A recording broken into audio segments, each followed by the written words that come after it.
സ്ഥാനപരമായ കയ്യെടുത്ത് കരിയും കുത്ത്. എന്നാ മോളെ ഐസ്ക്രീം? എന്നാ മോനെ? എനിക്കില്ലേ? നിനക്കെന്തിനാ? പിള്ളേർക്കേ മേടിച്ചോളൂ, പിള്ളേർ കഴിക്കട്ടെ.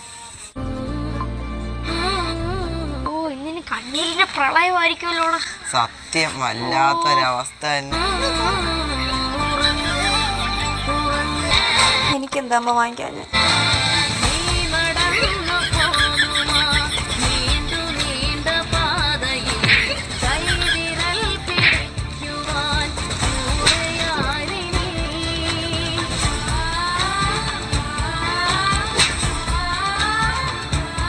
എങ്ങനെ